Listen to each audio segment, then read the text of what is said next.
something I recommend to you folks. If you're flying outdoors, you really don't need prop guards as much as indoors. These are really for indoor flying to prevent damage when you hit a lamp or a wall or ceiling. That's when these come into play. Outdoors, take them off because they serve as hooks in trees. If you got a quadcopter 100 feet up in a tree, I bet you got a prop guard attached to that quadcopter. They're just bad outdoors. They also act like sails in the wind. They prevent the quadcopter from fighting into the wind. So before this flight, I am going to remove these prop guards, and then we'll go for a flight here. So I hope you enjoy this flight, and let's go give it a try. Well, just to show that we do have a breeze here. It's about 7-8 knots, or 7-8 miles per hour. I'm sorry, I got to set the miles per hour today. It is going to be breezy, so most of this flight I'm going to try to keep it upwind. That's another important thing for beginner flyers. If you do have a breezy day, try to position yourself wherever you're flying so that you can keep the quadcopter always upwind. Try to minimize it, letting it go downwind, and that'll save your butt many times if you can do such. If you keep it upwind, that way, if you run into problems, the wind will blow it back toward you instead of away from you. So, and also, if you're going to use headless mode, point the quadcopter in the direction when you start it of the wind, such that the wind does not become a factor for headless mode or one key return. Okay, turning on the quadcopter. The quadcopter is on, actually. Binding it to the transmitter. One thing I want to calibrate the gyros. You can do that by going down and out with this one. Let's set it up for a second here. See how it performs here. And beginner's rate. Relatively low, slow yaw rate in beginners. It's supposed to be. It's beginner's rate. Let's try expert. See if it picks up a bit, and it does. Okay, back to beginners. I'm going to land it right now, and the reason being, I want to turn on the camera, and that I take off with the camera already started, and the reason being that helps me to synchronize the video with the review commentary. And is it recording? Let me double check. Pressing that, the light goes off. Pressing that, the red light comes on. So yes, it is recording.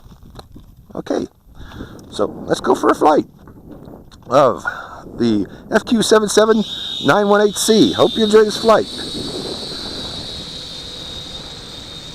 First off, we got to demonstrate its camera. Let's go upwind a bit. There's a heck of a wind up there. So I'm going to higher rate to get it up higher. And also, at the same time, I'm sending it outward. You know, FQ777 is still kind of a new player. Well, actually, they've been around for a year, about a year.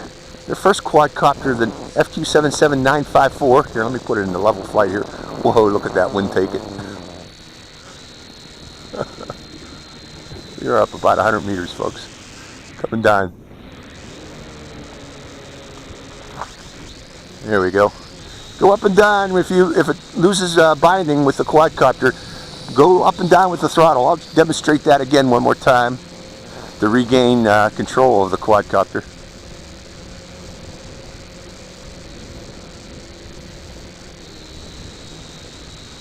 But that wind is a bear up there. Okay, see what I did?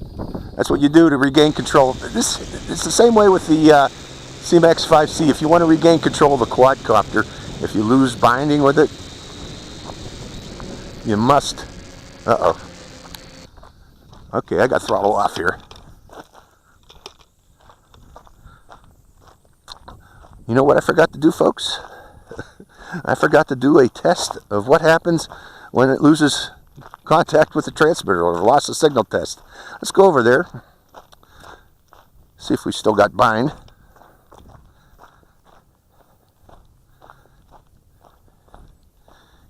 Came down here about 60 meters, 70 meters away.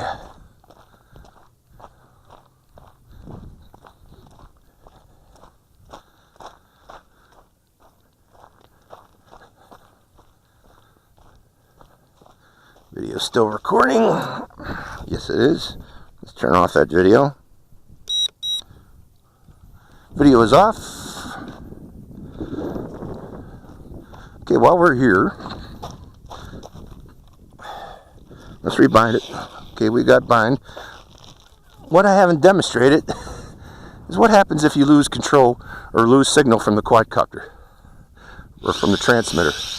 Okay, transmitter coming off now. 1001, 1002, 1003. 3 seconds you got before it starts to drop. So keep that in mind, folks. You know, if you're up there and you notice loss of control for 3 seconds, that means you're flying out of range. So it has a 3 seconds loss of signal. Okay, let's turn it back on.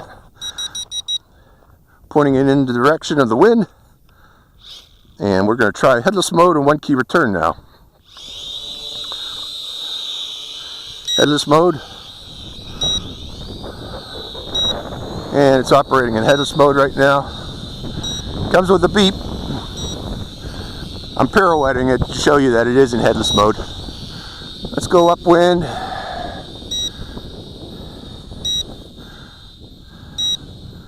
And we're going to try 1 key return.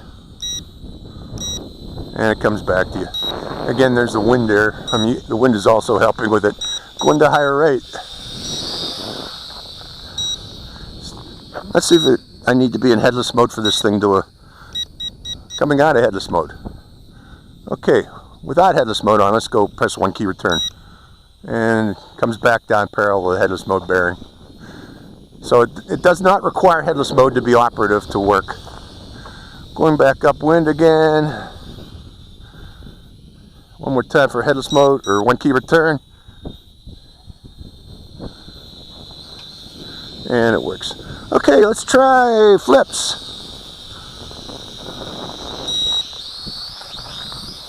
Going to a higher rate too because of this wind. Going upwind a bit. Flips. Going way upwind now this time. Okay, that's higher right there. Going way upwind.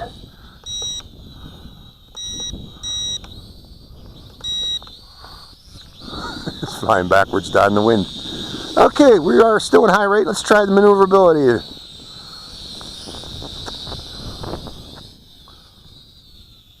Still kind of a slow yaw rate, even in high rate. Let's go 1 more time and try that camera 1 more time. Going way upwind again. Fighting the wind, fighting the wind, fighting the wind. Turning the camera on.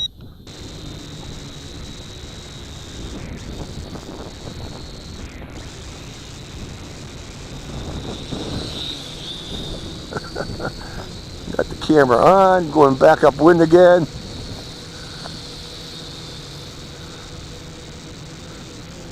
Turning the quadcopter. Pointing at myself. I don't know if I'm showing up.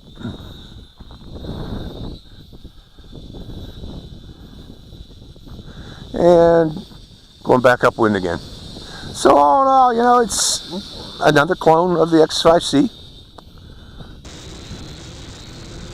Let's try it this way. I don't know how the camera looks, but we'll find out here in post-production. This is not headless mode, folks, that I'm using this. I'm using the wind to do this. To keep myself in the picture. Going back upwind again.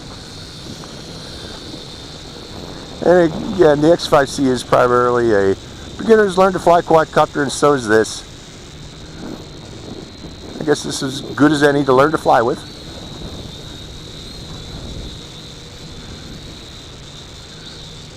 Let me land this for a second because I want to sync up that video. That's another way to sync up the videos is use an event like a landing, like there. And that helps you sync up the video if you want to use video with your particular review videos. Okay, let's go back to maneuverability of the quadcopter. Yeah, that's one thing I don't like is kind of a slow yaw on this. I think the X5C might have better yaw, but again, this might be better for beginners to learn to fly with.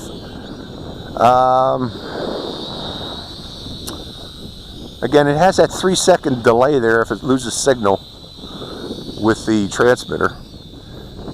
Let's try this other switch. I don't see any change here, or any change there. And I'm pressing this, and I'm not seeing anything going with that. So again, those switches seem to be inoperative. Don't do anything for the quadcopter.